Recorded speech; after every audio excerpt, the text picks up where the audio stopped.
যে না, কোরআন শরীফের শুরুতেই আমরা একটা চ্যালেঞ্জ দিলেন, একেবারে এই চ্যালেঞ্জটা কেন দিলেন ছোট্ট একটি ঘটনা আমরা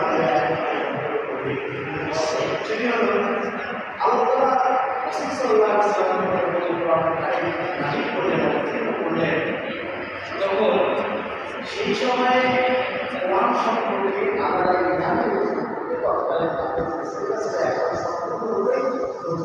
তারা আল্লাহর বিধান এই সম্পর্কে তারা একেবারে সন্দেহ করতে বিশ্বাস করতো না, এবং আল্লাহ রাসূল সাল্লাল্লাহু আলাইহি ওয়াসাল্লাম তারা মনে করতো যে আল্লাহ রাসূল বানিয়ে বানিয়ে নিজে তৈরি করতো। তো এভাবে যখন এই ধরনের ক্ষমতা থাকতো, একটা সময় আল্লাহ সূরা আল-বাকারা আয়াতে বলেন, সূরা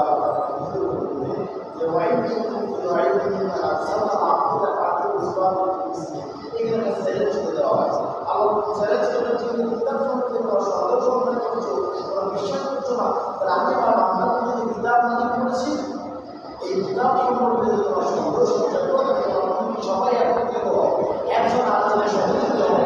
এই কিতাবের কিতাব ভিতরে কিতাবের ছোট্ট একটা সুরার মধ্যে ছিল রচনা করে নিয়ে আসো, যদি তোমাকে তোমার সত্যবাদী হবে। এই চ্যালেঞ্জ যখন দেওয়া হলো, তখন তৎকালীন তাদের উপস্থিতিতে সবাই বড় বড়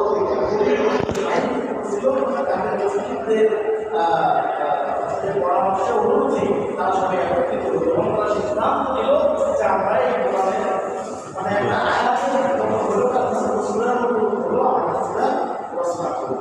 প্রত্যেক সময় উদাস করা হইল এই জায়গায় যারা রচনা করতো বিভিন্ন কবিতা সাহিত্য আবার দেওয়ালের কাছে ছড়িয়ে দেওয়া হইল, তাদের আবহিত তাদেরকে পুরস্কৃত করা হইল। প্রতি বছরে এরকম মেলা শ্রেষ্ঠ পরিচিত কবি কবি তাকে এই মূল দায়িত্ব তাদের দেওয়া হলো। কবি নবীনের দায়িত্বকে সমস্ত কবি চিন্তা করবো কীভাবে রচনা করবো, অন্যদিকে আমার ঝুলে দেওয়া